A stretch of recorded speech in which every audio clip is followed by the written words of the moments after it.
Oh, it's so good to see you all here. We're just going to close down our eyes, place our hands over our hearts, and take in a really deep breath, filling up your lungs. And then just letting it all out.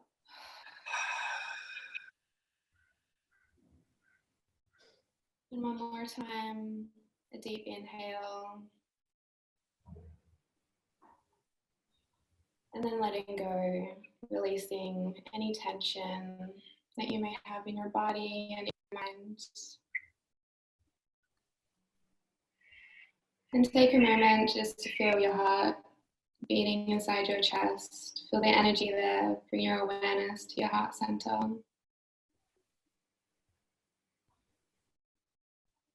And I just want you to tap into your intention for this call and your intention for today, whatever that might be.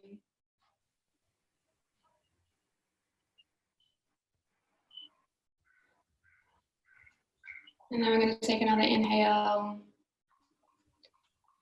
and just relaxing and letting go. And when you're ready, you can open your eyes and join us back in this beautiful call. Right, I want to share my intention with you and give two of you the chance to share your intentions today and why you've been called to Kangen Water, what it is you want to know more about Kangen Water and why you're interested in this amazing water. So my intention for today is to create and hold a space where everybody can come together, where Jack can share his incredible scientific wisdom on Kangen Water. That's my intention today, is to hold this space for each and every one of you to broaden your wisdom. And I'm going to call on Heather. If you'd like, we'd love to see your face and hear your voice. If you're up to it, share with us your intention for this call and why, you've been called to know more about Kangen Water. Sure, thank you. Well, I'm so happy that you guys are doing this class. I am just finishing my holistic nutrition certification, and I've seen a lot of your posts about Kangen Water, and I don't really know that much about it. So I kind of just wanted to learn whatever I can from you so that I can use this to help myself and anyone I come into contact with. Wow, that's beautiful. Well, you're going to learn so much today. Hopefully it's not a bit too much. I hope you have your notepad ready.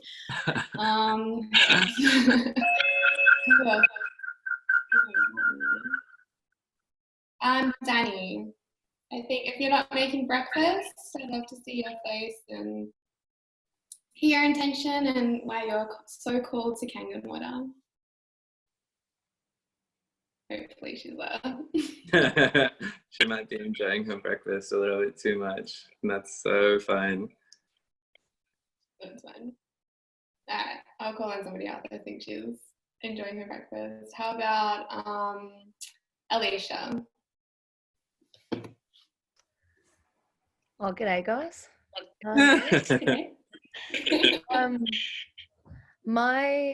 My intention with this call is to create a deeper understanding of how it actually works. My experience has been what I've had the machine now for 8 months or something like that. I don't know. It feels like forever, and it's changed my life so much. I can really feel the difference when I travel and I don't have it, and then I come home and then I'm just so vibrant and excited. And I'm going through, some health issues, and I'd like to know how to utilize the more aspects of the water, all the different settings, like why it's good for me, how it's good for me.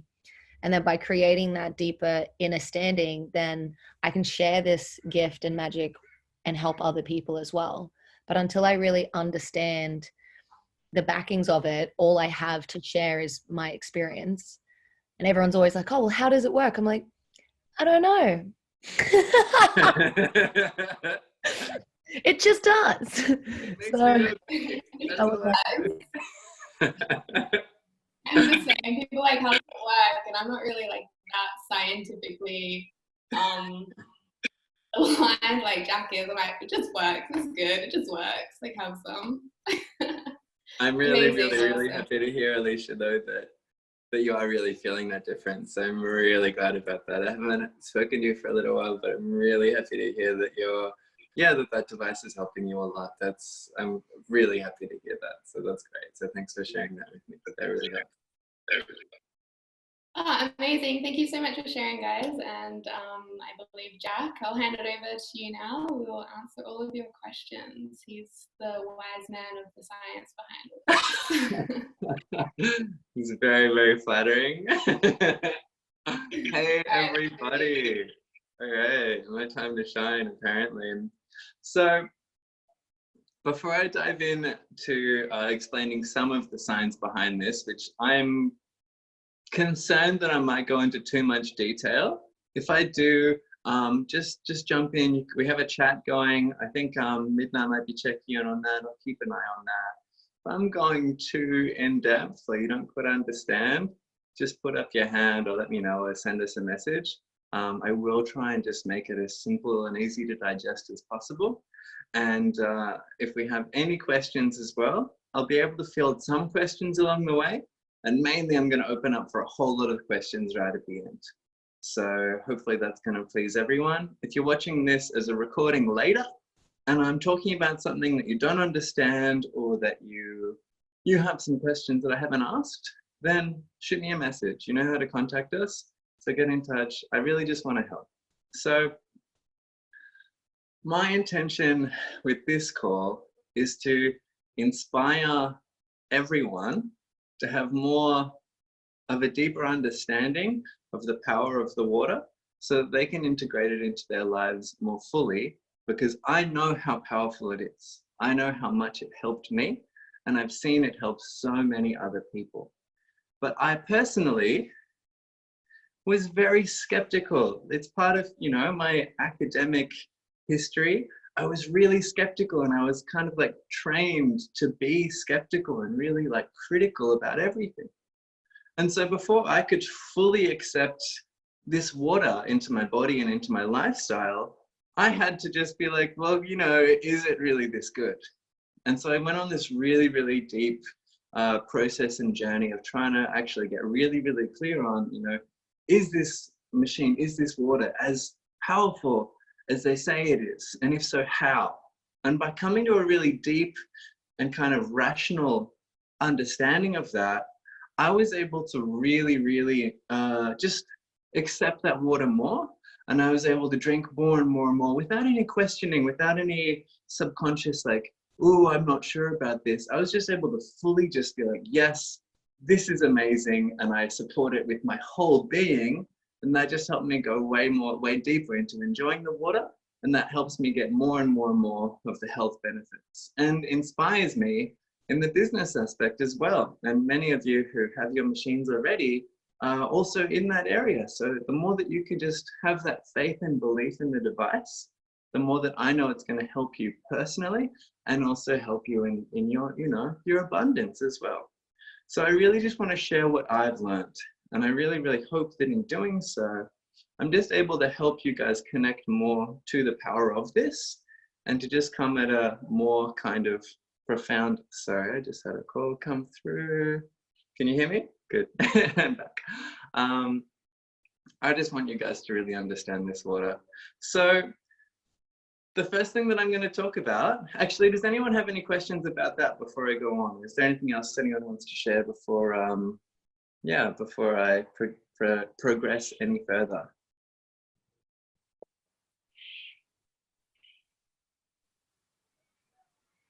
Cool. All right, great. So I'm going to jump straight in, and everything that I'll be talking about it in regards to the K8, which is the most powerful of all of Enagic's machines. It has 8 ionization plates, and that's what makes it so special.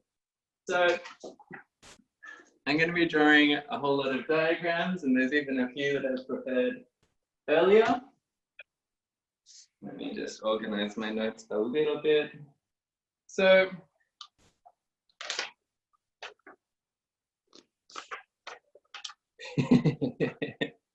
I'm a really talented artist, by the way, so I hope you can all really enjoy my art. So this is a little cross section of what it might look like inside one of the, someone just said, oh my God, ants. This is what would be a cross section if you cut one of these incredible ionization devices in half. So all of these things here, these little like columns coming down, they're the actual plates. And in the K8, those are titanium plates coated in platinum. So the quality of the material is insane. And then so this line, these ants, thanks Midnight, is where the water would flow. So because the plates are arranged in this kind of pattern, and I haven't done all 8 of them because you probably get the gist, it actually flows along like this. And immediately, a lot of people in the Kangen community, they talk a lot about how water in its like natural state wants to kind of ebb and flow in a really smooth way. And in the Western world, we have pipes that are very angular and very sharp. And some people talk about, like, on an energetic standpoint, that's kind of disrupting the natural flow of water.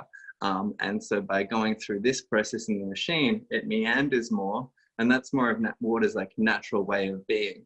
I think that's quite beautiful, but it's very hard to like quantify and be objective about.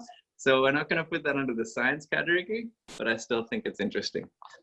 So this setup, actually, because it goes like this along the plates, that increases the amount of time that the water has in contact with each of these plates. Now, this right up the top here and right at the bottom where the plates are anchored, that's where a really, really, really powerful electric current comes in. And the electric current comes in and therefore goes the whole way along all of these plates. And that creates a little bit of a charge. In fact, it creates an incredibly powerful charge. So now I'm going to show you some really, really quick stuff about some water. So this is a water molecule. This is H2O. So we've got the O, this is bigger, and then we've got our 2 hydrogens on the side. And these little hydrogens, they have a positive charge. And the O, the oxygen, that has a charge of -2. I can explain in more detail what that means, but I don't think it's necessary. If you can just accept that we consider that oxygen has a -2 and hydrogen has a +1. That means that a water molecule is really balanced. It has an overall charge of 0 because it's +1 + 1 -2, it equals 0. So overall, it's a really, really balanced, and that makes it a stable molecule. However, even within this, even though it's arranged like this little line, that just represents a bond. It's not like it's actually firmly held together. The thing that actually keeps the hydrogen and the oxygen close together is they're attracted to each other. I'm sure you guys have heard that, negatives and positives, they attract, opposites attract. So these things aren't actually like stuck. They're just attracted to each other very strongly in a way that actually keeps them, pretty powerfully attracted to each other and keeps them a stable molecule. But if you take something like this water molecule, and you run it across something that has a really strong current, a current has a charge. A current can be extremely positive, or it can be extremely negative. And if you have something like this, it's not that this is perfectly stable, it's that this is attracted because this is the most negative thing around. So the hydrogen is most attracted to this negative thing, but if there was something way more negative around, then the hydrogen is going to come off and go towards that. And just the same, if there's something really, really, really positive around, going to push the hydrogen away. So what happens is, as this water molecule goes through the snaky process and goes along all of these plates that are extremely positive or extremely negative, it actually pulls them apart. And we actually get these 2 different things that are set up here. So here where we had the H2O, 1 oxygen and 2 hydrogen, the incredible power of the extreme charge of the electricity going through the plates separates them. It attracts the different components and that splits them up. And that gives us this, which is called a hydroxide. Science, what a crazy thing. By the way, guys, go crazy in the chat. I am reading the chat. So if you have any questions, just type. If you don't know how to use the chat, it's just, I don't know, how do I describe it? It's on the, yeah, how would we describe the chat? Just click on the bottom of your screen. You should see a button that says chat and you can jump in there. Anyway, back to the science. So water, strong current, gets separated into these two components. So we have H plus, and then we have the OH minus.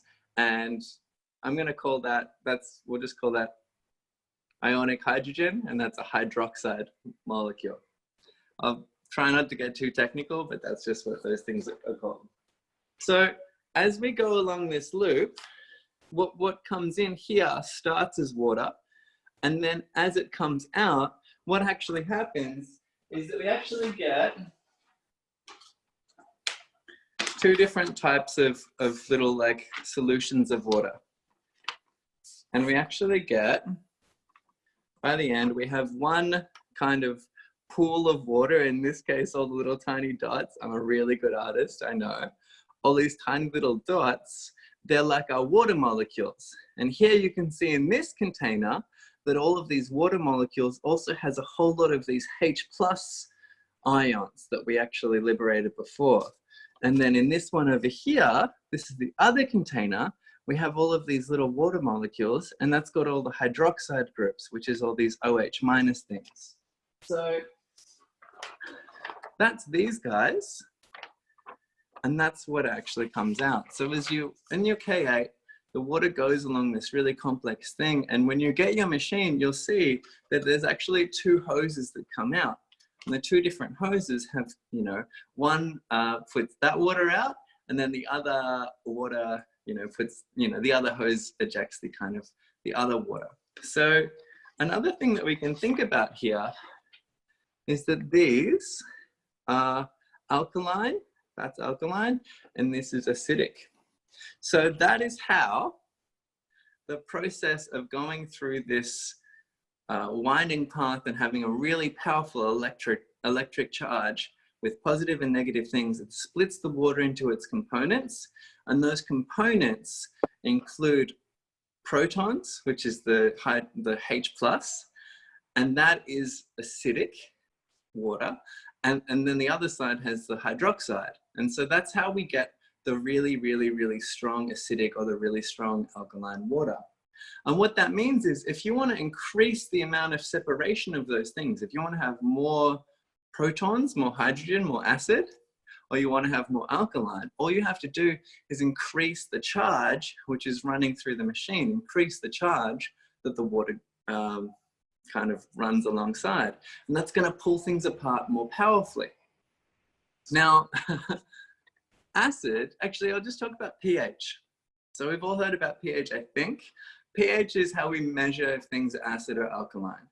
And the technical definition, can you be too alkaline? Theoretically, yes. You could be too alkaline. Everything in nature is about balance. And generally, we're kind of too acidic. So adding more alkaline helps to kind of balance us out and bring us back to where we want to be. But just the same, like you can have too much oxygen. You know, everything in nature is about the right dose. And you can have too much oxygen. It's a condition where you can die from being over-oxygenated. Just the same, if you have too much acid in your blood or too much alkaline in your blood, that's not good. Most people in the Western world have really acidic bodies and tissues and blood. And that's because, I mean, it's just the same, you know, if you have too much water, you can drown. There's no good dose. I mean, there's a good dose. There's nothing that's like, this is always good and this is always bad. So most people, you know, if they're smoking, they're eating processed foods, they're stressed, they've got cortisol circulating through their system. All of these things make an acidic environment. So I think it's pretty safe to say that probably 99% of people have a really acidic environment, and that's not what we want. So adding alkaline into your body helps to balance that out.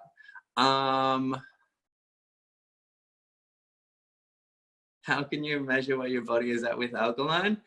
Very complicated, and it's really hard to do that. You can, yeah, I'll go to that at the end if it seems important. I'll come back to this now though, if that's okay. So basically, the definition of a pH, and I find this really funny, the guy who invented pH, he never actually told anyone what the pH actually stands for. So no one knows, we just use it, and I find that hilarious. But the definition of it, which might not make much sense, is that it is the concentration of hydrogen ions to the negative log 10. That doesn't mean much to most people, but what that actually means is we know that a pH of 7 is neutral. That's just what we've decided. So pH goes from 1 to 14. pH of 7 is neutral. Your blood should be around 7.4, 7.6, around that mark. So that's neutral pH. Now, it's a negative base 10 is what pH means. So if you go down 1 pH, if you go from pH 7 to pH 6, what that actually means is that you're becoming 10 times more acidic. It's not a small thing. People think that, you know, oh, pH 6, pH 7, it's not that big of a difference. It's 10 times, it's huge. And the difference between pH 7 and pH 5 is 100 times. So every single pH gets 10 times more. So the lower the pH, the higher the protons, the higher the acid. And so your stomach acid is around pH 2.5. So that's, wait, okay, that's a lot. I think that's 50,000 times more acidic than normal, neutral. So we think pH 2.5 and pH 7 is like, oh, it's just a small number. It's only like, you know, 4.5, but it's actually means like 50,000 times different. Just did that maths off the top of my head. I could be wrong. It could be 500,000. It's huge. And that's all about the concentration of the acid. And this is really what we mean by acid. We mean these H+ ions. Now, what does an acid do? Why is acid bad? Basically, acid is something, so we have these things, they're H+, right? And that means that they have a positive charge.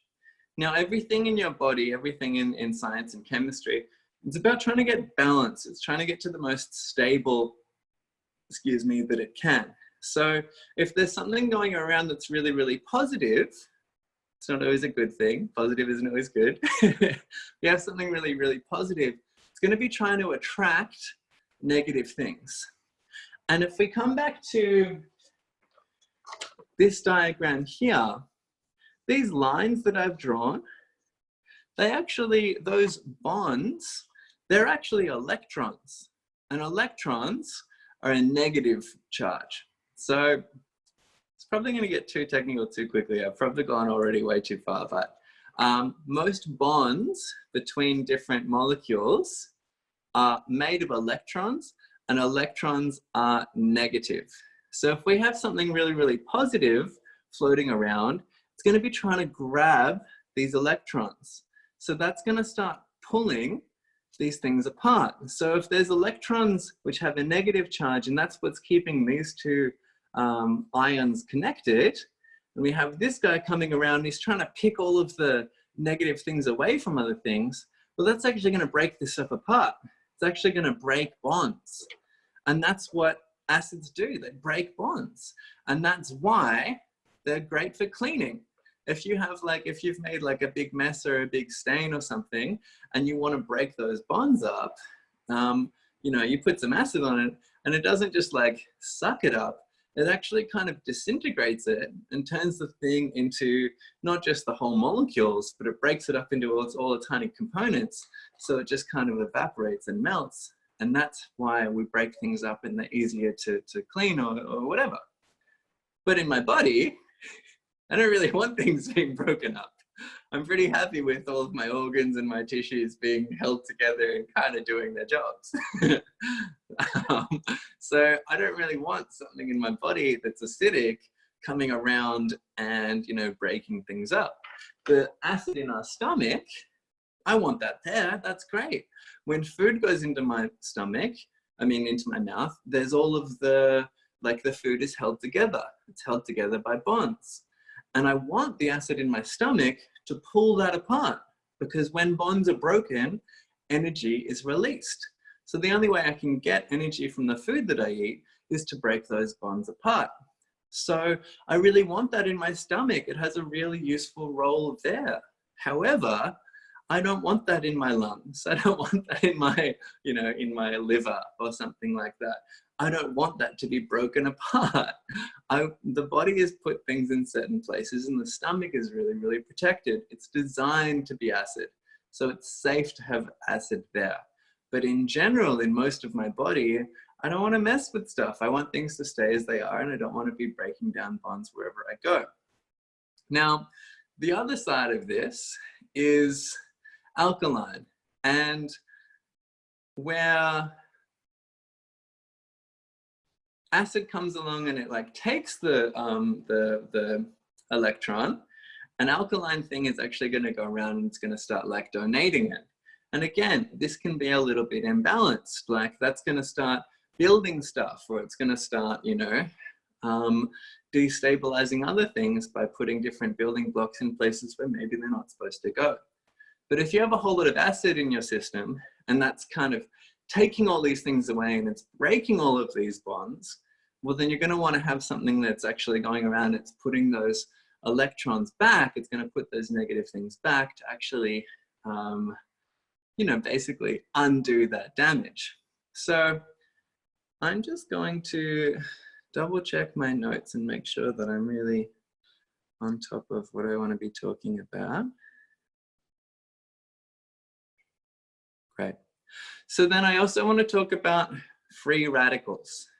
So we have different molecules that can do different things. And this is pretty chemistry, it's pretty technical, and I know that. So I hope everyone's keeping up. So generally, like I showed you this molecule here, right? OH minus. So that has a negative charge. So that means that it can actually give an electron away, and that'll make that more positive. That's actually a simplification. But this thing with the negative charge, that's going to go around and it's going to suck up the positive stuff, or it's also going to give away some negative things to just balance things out overall. That is a simplification, but I hope that makes sense. Now, each of these things is actually, where I have a minus, actually I'm going to draw something here.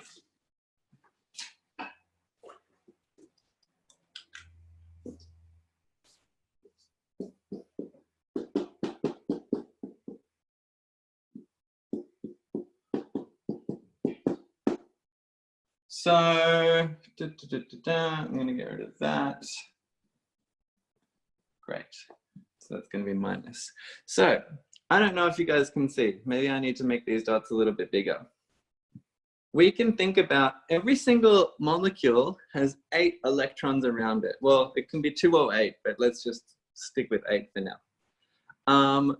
And so this, we consider 2 of these of having a charge of 1. So 2 electrons is a charge of 1. That might be a bit confusing, but it should make sense in a minute. So we have the 2 here, 2 here, 2 here, and that's the kind of, that's how electrons are going to be attracted around an O and an H. And then we have this gap here. So this is where we could fit 2 electrons. And that, in fact, because it's a gap, that's why we say that it's negative.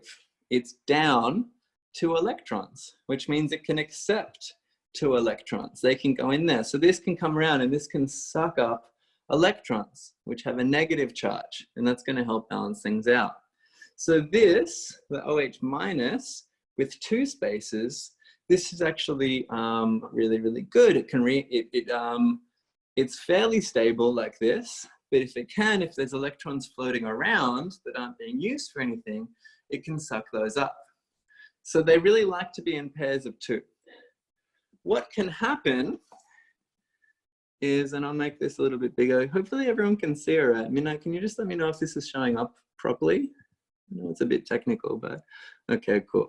So here, this is something, this is a hydroxide, this is a hydroxyl. These are bad. This is what we call a free radical. Now, the only difference between this and this, which, wow, I shouldn't be using my finger because it's just a hot mess, isn't it? If we think about this, this had a whole empty space here. There was actually absolutely nothing. It was a total gap. Whereas here, this has only 1. So instead of there being 2 missing here, there's only 1. What that means is that this overall molecule is really, really reactive. It never wants to have just 1. Like, this is really bad. It really, really, really wants to have 2. And while this one is kind of okay with not having 2, this one needs 2. This is like, it'll collapse if it doesn't find them urgently. So this is really, really like, and I'll put this another way. I'm just going to do this to make that hopefully a little bit neater. So yeah, so this one, right?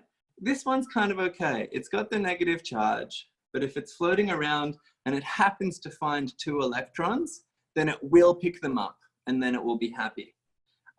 So only if you're in an environment where there's floating around negative things is this going to suck them up. And that's great. That's like really, really efficient. But this one is going to go around in anywhere that it finds an electron, it will pull it out. Even if the thing that it is found in is pretty happy, even if there's an electron that's really, really deeply bound into something, it doesn't really want to leave, doesn't need to leave. This thing needs an electron so badly to become stable that it will pull one. And that will pull things out of your DNA. That will, hey, are you an electron? What is this?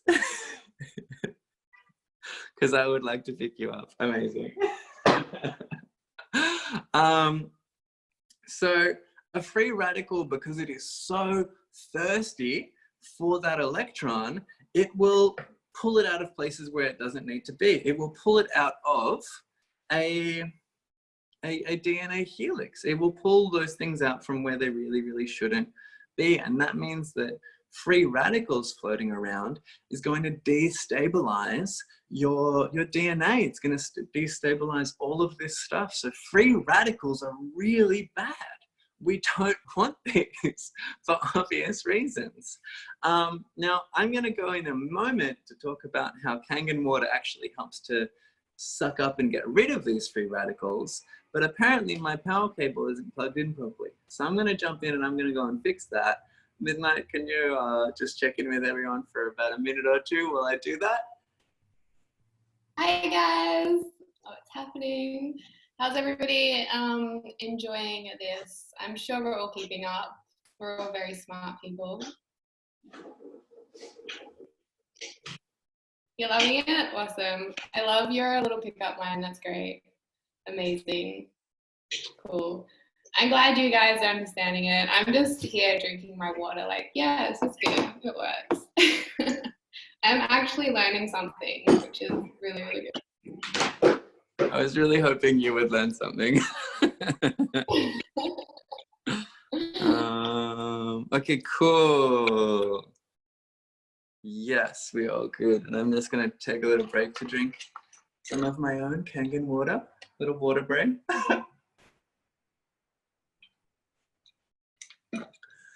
All right, where was I? Okay, cool. So, if we think about this guy here again, which I've just kind of ruined my diagram a little bit. So if we think about this guy here, right? This guy needs an electron really, really, really badly. And so if there's not enough electrons around, he's going to start pulling them out of places where they need to stay. like DNA, or like that's the worst one. So we're going to talk about that. Like antioxidants can cause, I mean, free radicals can cause kind of permanent damage to your DNA, which is not good. And free radicals, they don't exist normally. It's not really a normal thing. It's such an unstable molecule that it's very rare for it to like occur. It takes a whole lot of really specific situations. One thing that produces a lot of it is smoking. So is, you know, air pollution. And a stressed state and a stressed environment, a stressed body, that's gonna, like the cortisol and all those things is gonna also create an environment that will create free radicals. It's gonna just stay in there doing that damage. So there's some of the main players. Diet and exercise also help to balance it out. So if your diet sucks and you're exercising as well, you might also have more free radicals being generated, and like you don't want that. So please, you know, look after yourself. I'm gonna bring it all the way back again, I think. Yeah. So let's come back and we're gonna look back at this little diagram guy here. And so as we've talked about, this takes your water molecule and it goes through this whole process. And we've talked about how it creates the hydrogen. We've talked about how it creates the OH, which is the hydroxide. But I'm gonna hold this up, even though this is too complicated. This is one way to think about the full reaction. I just wanted to put this here in case anyone's watching the recording and is like a science Puritan, is like, you're generalizing. So just so anyone can see if you're interested, that's really a bit of a breakdown about what's happening. I can screenshot that or I can put that up there later. But basically, when I showed you this one, we've got this water with all of this H plus floating around. Oh yeah, I probably should mention that. I don't think I did. So my scientific background, sorry, I should have done this way at the beginning. I've got a biomedical degree from a pretty prestigious university. And then I went on to write a honors neuroscience thesis in Alzheimer's disease research. And then I spent a year researching at the Melbourne Brain Centre. Really should have mentioned that earlier. But that's why I am very scientific. And my last journey, a little while, last 5-6 years of my life has been taking the science and integrating that into like my spirituality and into my own life. So yeah, totally should have mentioned that earlier. Thanks for reminding me that. So where was I? Okay, so we have all of these H plus things floating around. And also that whole process as well of going through that machine, it also creates a whole lot of, you know, electrons as well. Because the current is so strong that it's pulling all of these things apart, it's creating all sorts of things. We've got the OH minus, we've got the H plus, we've got electrons flying around, we've got all this cool stuff. Now, this becomes a bit of a soup, and we can, again, use the electricity, the current, to put things back together if we want to. So, and that's what the K8 does. And just the way that it's designed, the way that the plates go, it actually then is able to combine things back together. So what I want to look at here, this is, we have our H plus. So that's 2 H plus. So this is where, you know, we had a whole lot of these guys floating around. Let's just take 2 of them. And then if we add 2 of them to 2 of the electrons that are floating around, so that's 2 E minus, because an electron has a negative charge. So 2 positive and 2 minus, that can actually come together and that can create this guy here. And this H2, that's molecular hydrogen. This is blowing up lately. Molecular hydrogen is a big, big, big deal. It's being used in so many areas in the fitness world, you know, in peak performance, in elite athletes. They're using molecular hydrogen, which is a hydrogen gas usually, to improve their exercise performance. And it's being used in all sorts of medicine and therapeutic stuff because it is the most powerful antioxidant on the planet, pretty much. and it's extremely stable. So what that means is this here, this actually means that the reaction can go backwards and forwards. It's not just that these guys go straight to that and make H2. It's also that H2 can go back and it can make the 2H plus and 2 electrons. So that means that this guy is able to give electrons away. And if we remember, first of all, this dude is thirsty for electrons. He needs them. And if he's not taking them from other things, no, if he's not getting them, if he's not being given them, then he's going to go around and he's going to take them from things in completely unregulated ways that could be really destructive.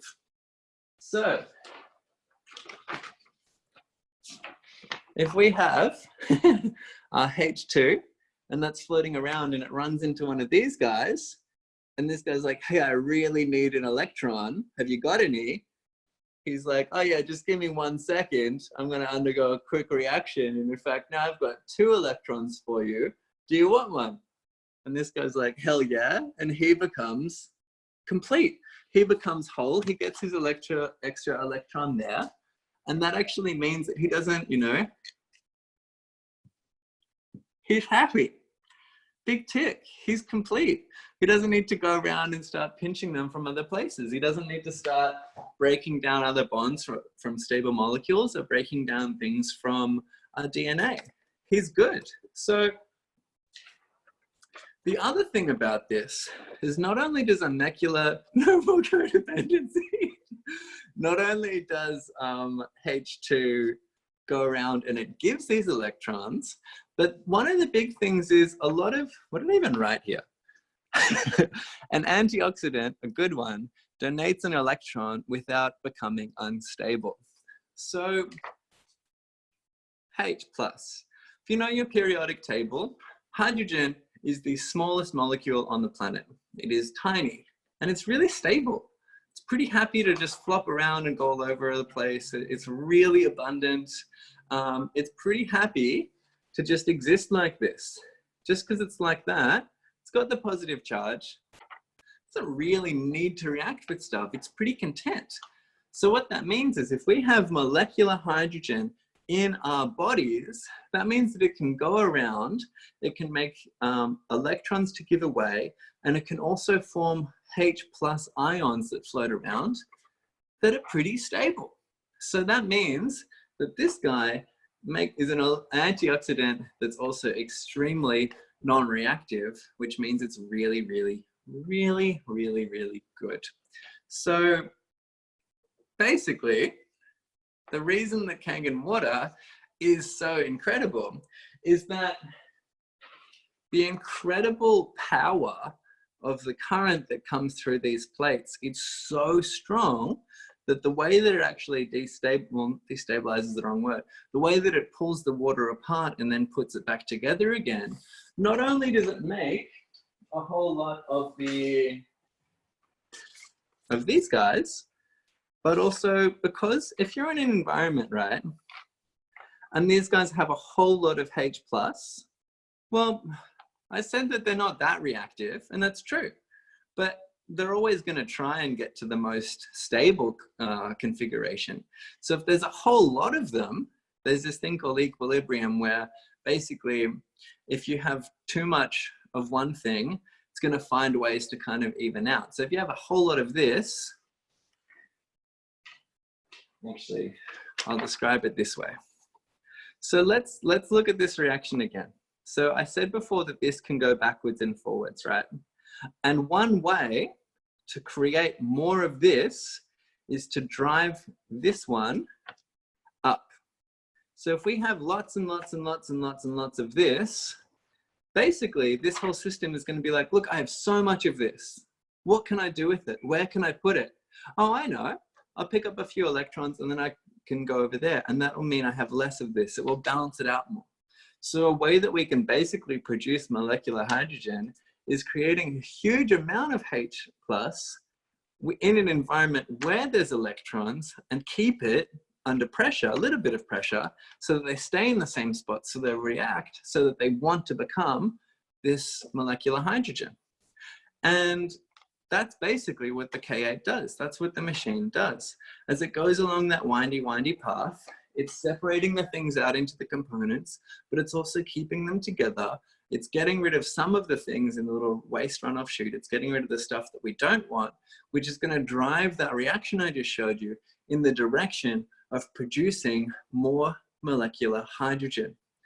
And so we talked about the acidity and the alkalinity, and that's cool, but the hydrogen, the molecular hydrogen that's the wow. That's where all of the magic happens. That's where the most healing in your body comes from, because that is the incredibly antioxidant effect. So much of what we feel with our Kangen water is from this antioxidant effect, and it's incredible. It like balances everything out. It repairs the broken bonds. It puts things back together, and that generally just gets everything running better. So we just feel supercharged, and it's healing. It's undoing damage. Just tick, tick, tick. I can go on and on. It's amazing stuff. So one of the other things about it, I said that the hydrogen is one of the smallest molecules in the universe, right? And what that means is that it can actually penetrate deeply. So I think we're done with this. I'm just going to show you that one more time. Then I'm going to wrap that up. Time for some cell biology.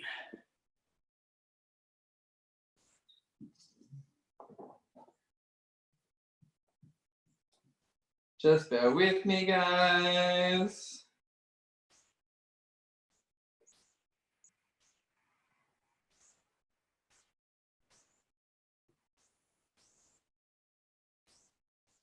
And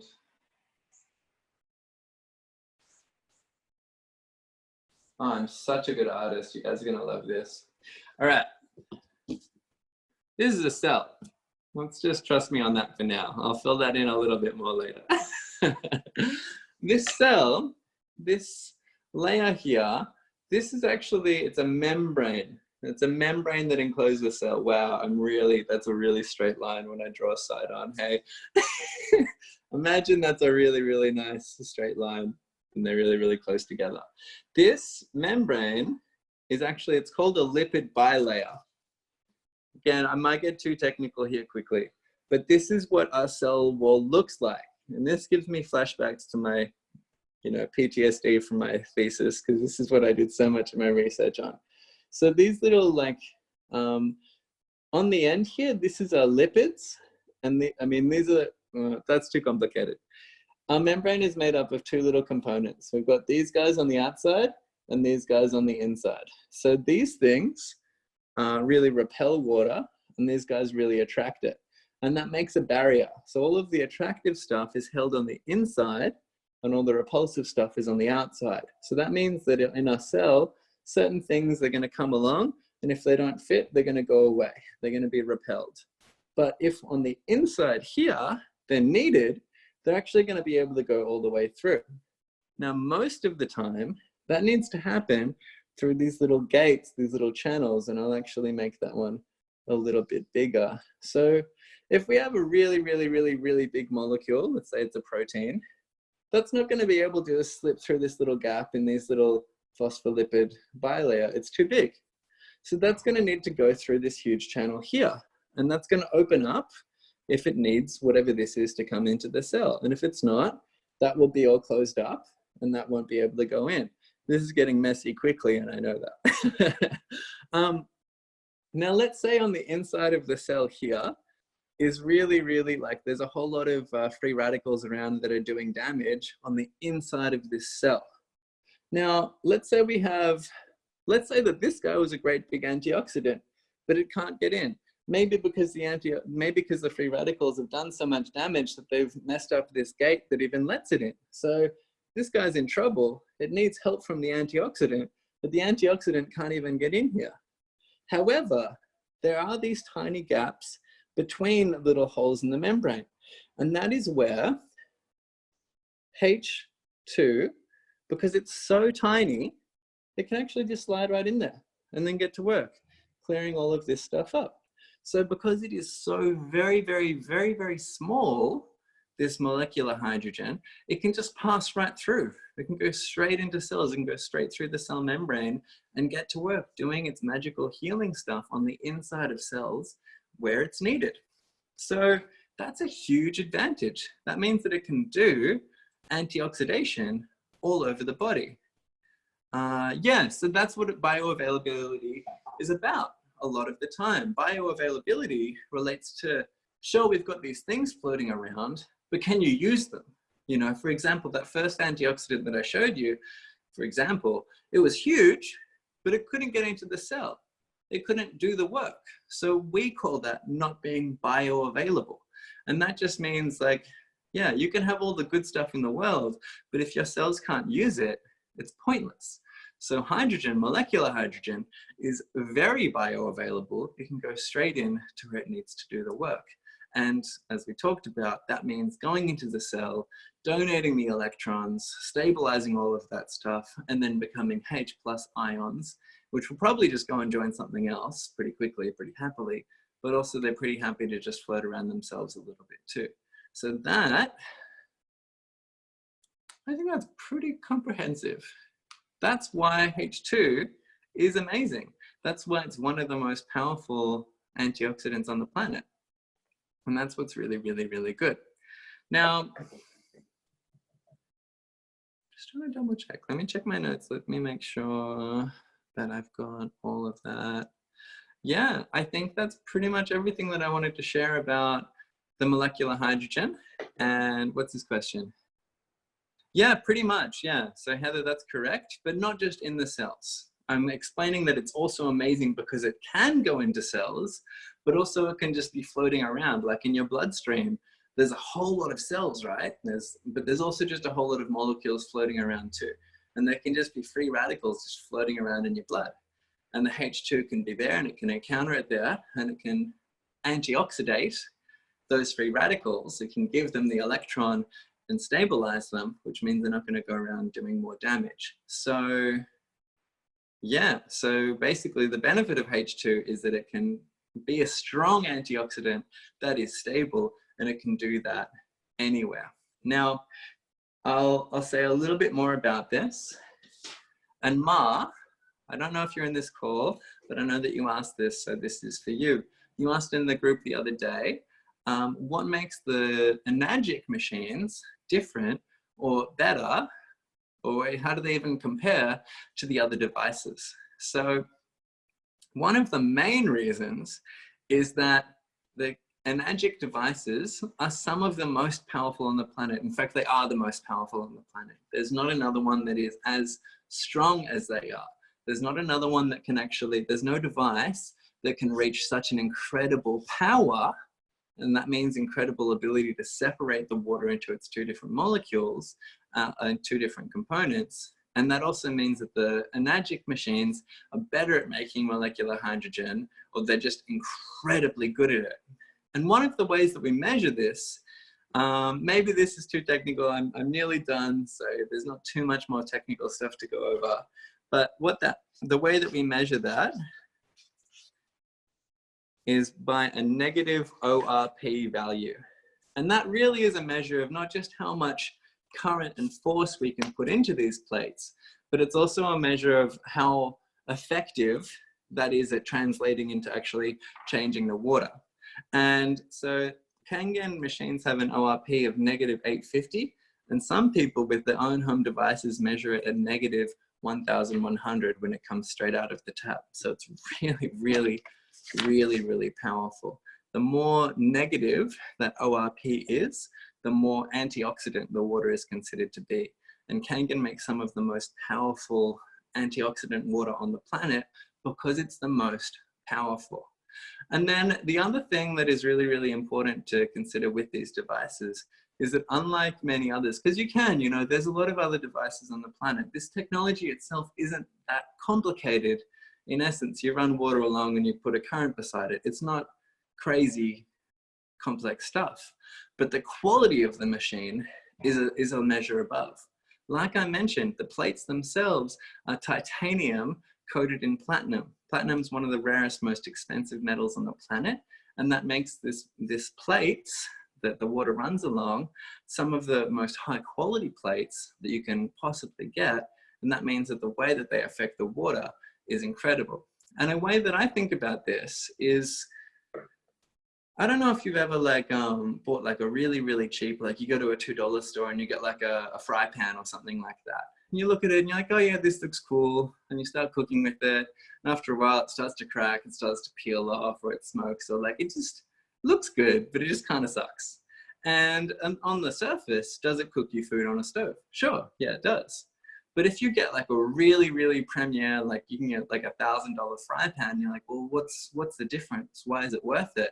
But you cook on it and it's so clean, it's so easy to wash, it transfers the heat so easily, you never have any issues, and it might last your entire lifetime, you know?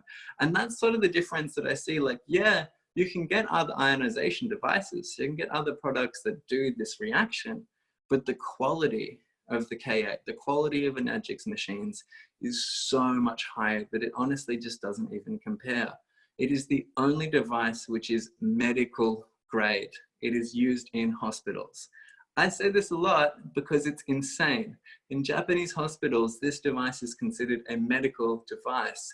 And that means that the quality that it requires is insanely high, like it has to. It's going to be healing people all day, every day, sick people who need a lot of this healing water constantly. And these machines last for 25 years if you look after them properly.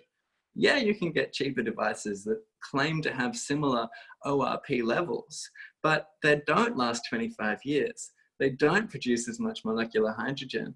And just overall, the quality is not there. When you take the plates out and actually compare them, the K8 plates are just incredible. And the other ones just kind of suck. They run a big current, but they also get calcium buildup and blah, blah, blah. Anyway, I'm maybe going on a bit of a rant there, but I guess I just wanted to explain a little bit more about why the Kangen devices and the Kangen machines are such a cut above the other electrolysis devices available on the market. So the final thing that I did want to speak about a little bit is microclustering of the water. Where's my pen? I'm nearly done, by the way. I hope everyone, I have not been looking at how I've been going for time. So I hope this is all right with everyone. I've got maybe 5 more minutes to go, then we can jump in with a few questions. Yeah.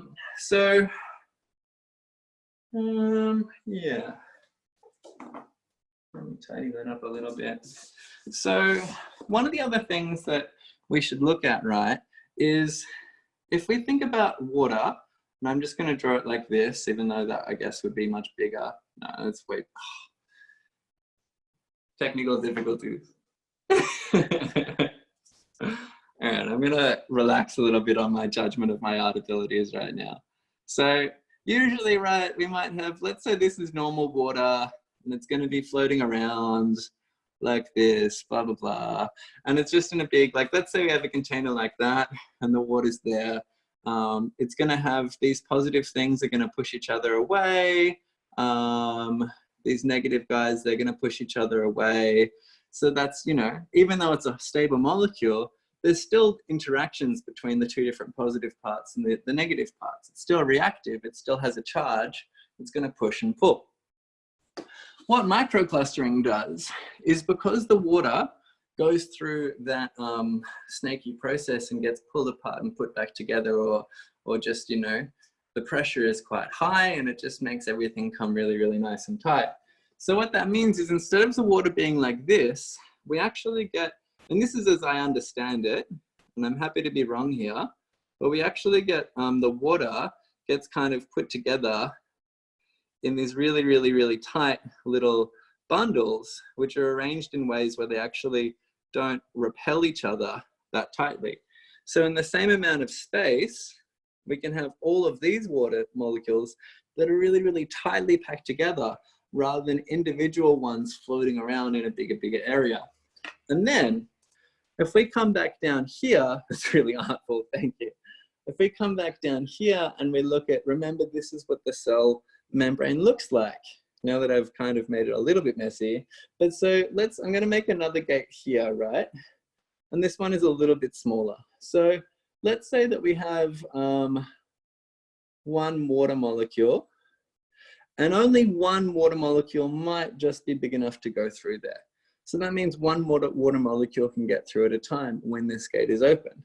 But if we have this and it's all tightly microclustered, and we have all this water and it's in this really, really tight configuration like that, I've just added 1, 2, 3, 4, 5 more water molecules, and I've barely taken up any more space. So that means instead of getting one water molecule into the cell, we now have all 5 going in at once. So that's what we mean when we talk about the microclustering in Kangen water allows the water molecules to be more hydrating at a cellular level. What we're talking about is, because we pack the water molecules more tightly through going through this process, more are able to enter into a cell at any given moment. And that means that your cells, your tissue, and all of your tissue is made up of cells, can actually have more water coming into it at any point. It can be more hydrated. And we talked to Alicia before about how there's a bit of a balance, you know, you don't want too much of anything, but generally, as a broad generalization, more hydration is good. Water is really, really, really important to almost all biological functions, and it's almost always something that we don't have enough of in almost all parts of our body. So the more water that we can get inside our cells, the better. And this is one of the things that I find very, very, very interesting. Alicia, I'm sure you've experienced this. Midnight, I know that you and me talked about this a lot. When we first got our machines, we started drinking more water than ever. And we were thirstier than ever. And we were like, what is happening? What is going on? I've never had more water in my life. The water tastes so good and I crave it, so I'm gonna keep drinking it. But I'm still so thirsty. What's going on? And it's because for our whole life up until that point, we've been drinking this water that wasn't microclustered. It wasn't tight. It was just these big molecules that would repel each other and they would be floating around. And it didn't matter if I drank, this is a hypothetical, these figures don't make sense, but let's just bear with me on this. If I drank a liter of water and in that the water molecules were so spread apart, only 10% of them actually went into my cells before I peed out all the rest of the water.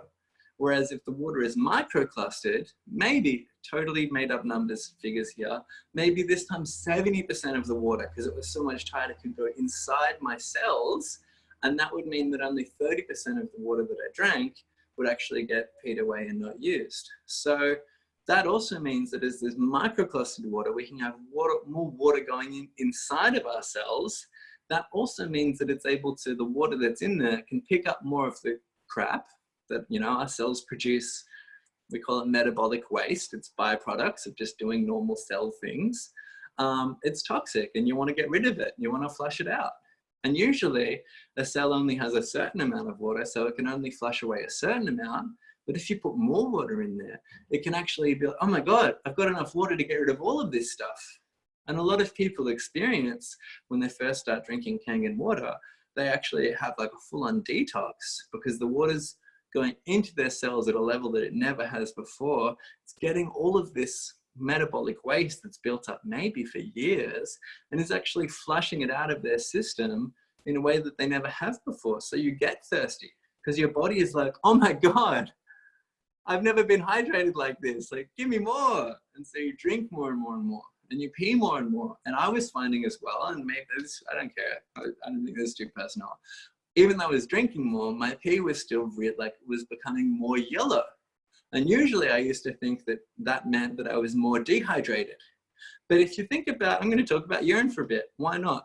So usually our pee being yellow is a measure of dehydration because the waste that's in there, because that's what we're doing, we're peeing out waste, compared to the balance of the water is there's not enough water and there's more waste. So comparatively, the urine seems more yellow.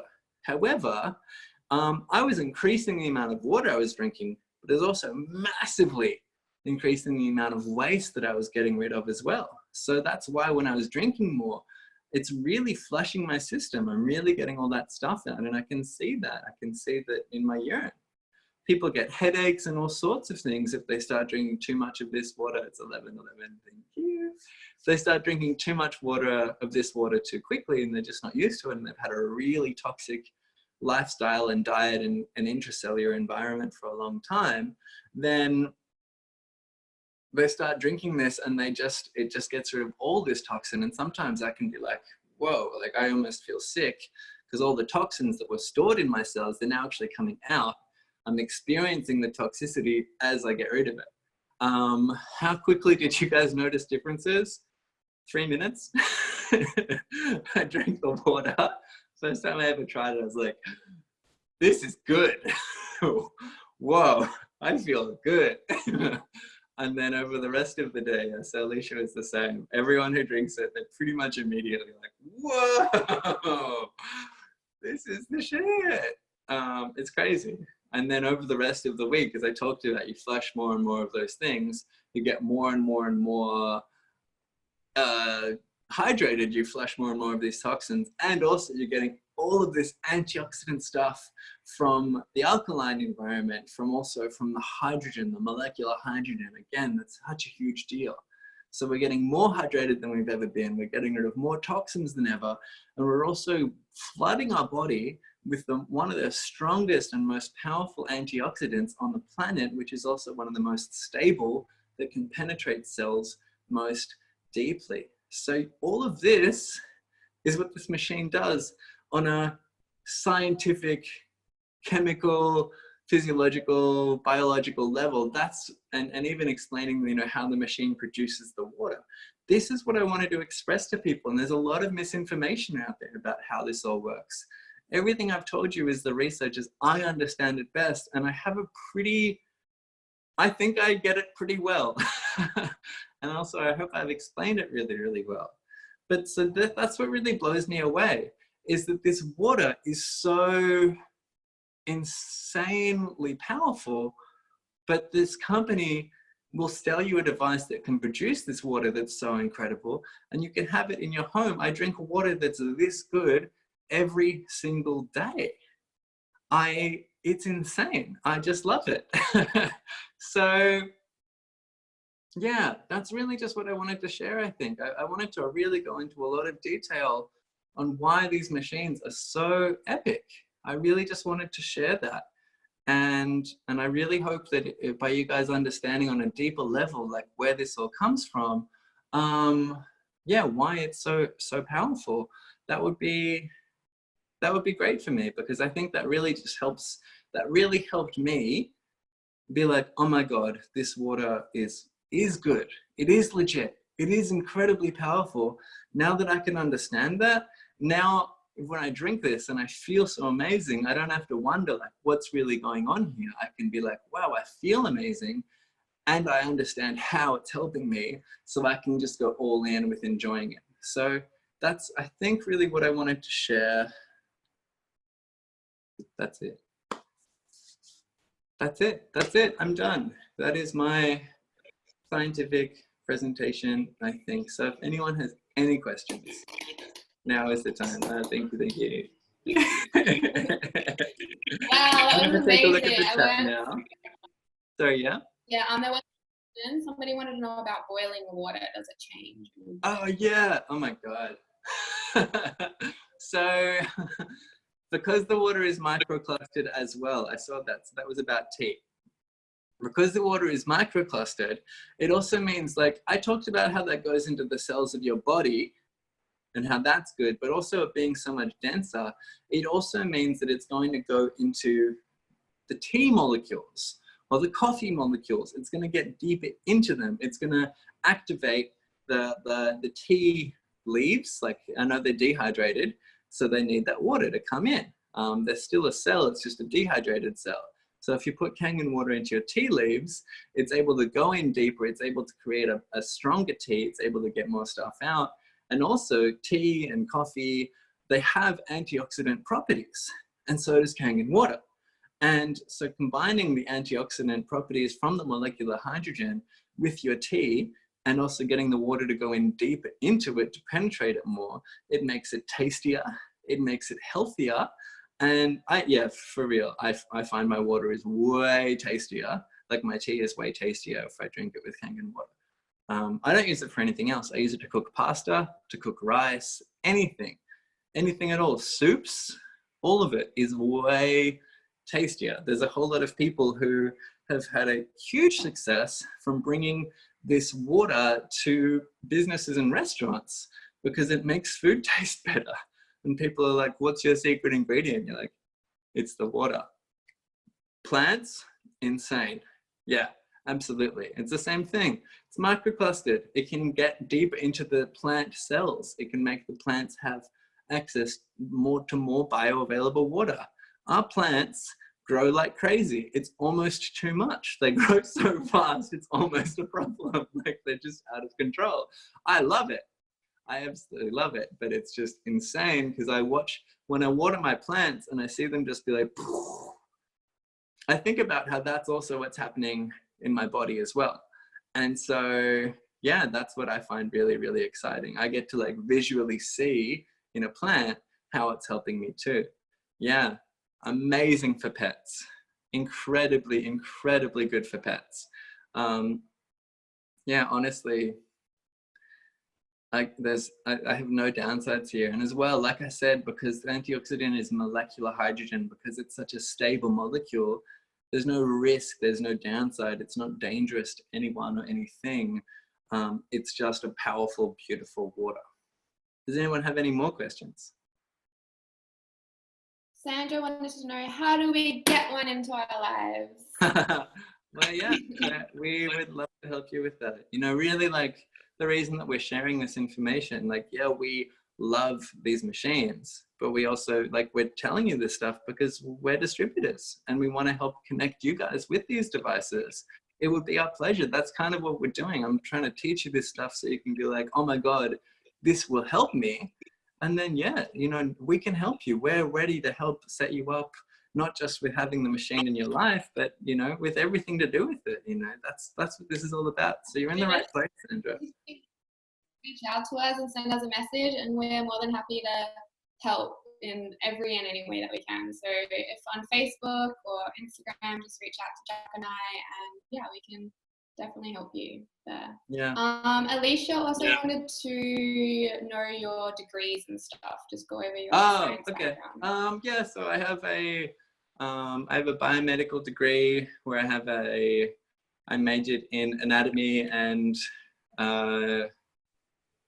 anatomy and neuroscience, and kind of minored in like exercise physiology. And then that was pretty amazing. I did working on like real human cadavers, which was crazy. Thanks, Alicia. I will. Yeah, I'll write it. And then I'll also just say, I think I'm getting some feedback from you in that. Yeah, and then I have a neuroscience honors thesis for Alzheimer's disease research. And then, yeah, I also did about a year's work researching at the Melbourne Brain Centre, also known as the Florey Centre for Neurophysiology and Neuroscience. And that's like at least when I was there, it was the #1 neuroscience facility in the Southern Hemisphere. So that made me feel very fancy. I don't know if that's changed or not, but at the time it was the place to be, so. Thank you. Okay, all right, cool. Yeah, so Alicia's just asked about the beauty setting as well. So that's the other thing, like we talked about here. The water comes and goes and blah, blah, blah. And that means, and by changing the degree of the current that comes along, that can separate it into different components. So it's just that easy. You literally just press a button on the device and you can go from 2.5 to 6, like this pH, to 7 to 8.5 to 9 to 9.5 to 11.5. You just press a button and just like that, it's done. One of the devices is beauty water. One of the settings is beauty water. So this is pH 6, and that means it's 10 times more acidic than neutral. which isn't that much in the scheme of things. Like we saw how quickly you can go to like 500,000 times more acidic. So 10 times more is not that much, but your skin is a little bit acidic. Your skin has a pH of around 6. So it's better to be putting the pH 6 water on your skin because that's more neutral. I understand that most rainwater as well is around pH 6 too. So the pH 6 simulates rainwater, and it's the same pH as the oils on your skin, or I actually don't know, my skin biology isn't that good, but whatever it is on your skin that determines the pH is around 6. So that means when you're putting the water on your skin, you're not disrupting the pH. You're not adding or taking away any electrons or protons.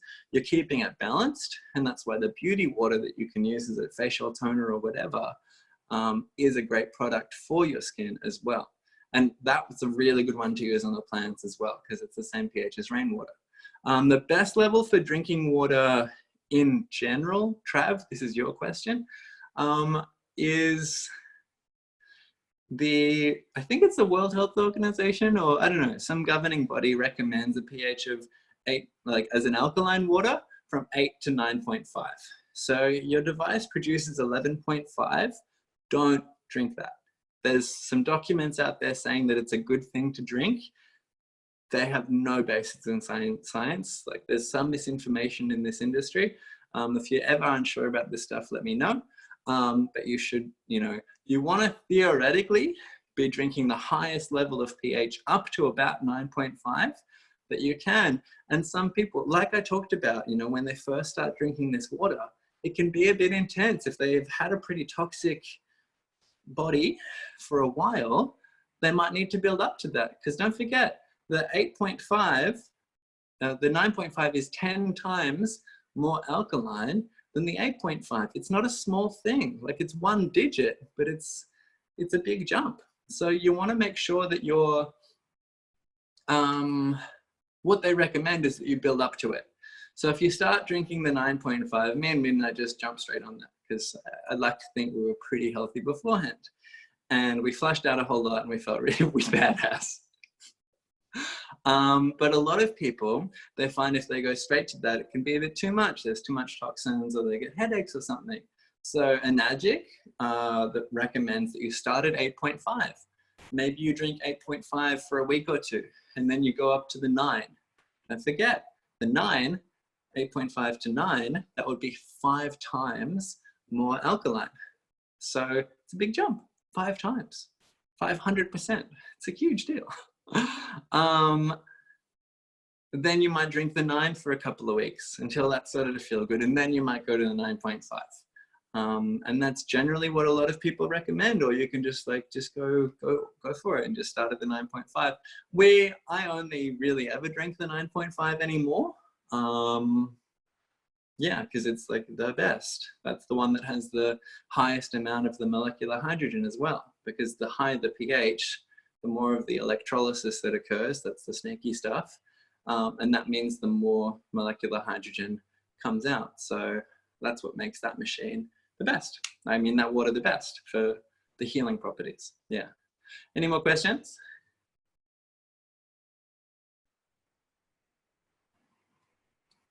Seems like no. If anyone has any more top 5 benefits. There's so many. I'm just gonna go, I guess these might not be the top 5, or just list 5 random benefits. You have more energy, you flush out a lot of toxins, you increase your cellular hydration, or your hydration at a cellular level.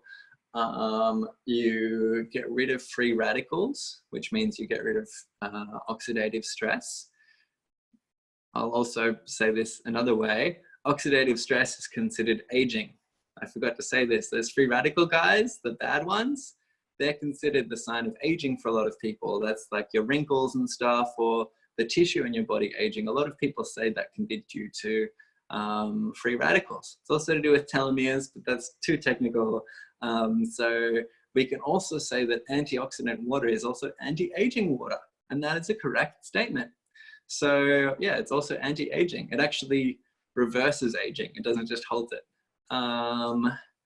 And was that 4? The 5th one is it's delicious. I could probably do more. I've got a few notes around. I can't even remember what I've said.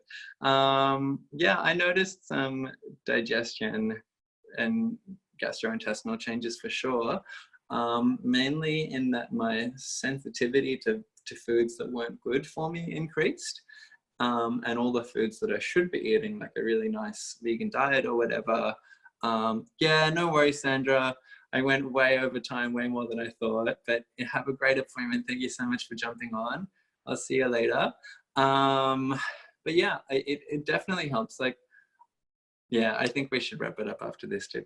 So yeah, generally, like all of these positive effects that I've mentioned, they occur at every single level of your body. I talked about, you know, at a cellular level, but you're made of cells. You know, this is going to help your nervous system functionality. It's going to help your muscle contraction force. It's going to help your gastrointestinal tract. It's going to help your lymphatic system.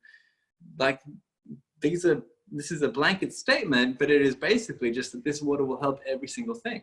So yeah, and then a counterpoint to this is I find, and I know, and I hope you don't mind me saying this, oh, you've just written that. Now that we've been drinking this amazing water, if we go back to drinking shit water, tap water, I should say, it's not whatever, okay. Tap water we don't like. If I start drinking tap water, I get, you know, I get bloated and I feel lethargic and I feel tired and so it's midnight. So it's a huge contrast. Alicia, I don't know if you'd like to unmute your microphone and jump in. You could jump in and share for a minute or two, like some of the changes you've noticed for health, if you'd like, if midnight, if you think that's appropriate. Yeah. Alicia, I'm you come. happy to share. I'm insanely skeptical. Insane. I'm very tough to work with.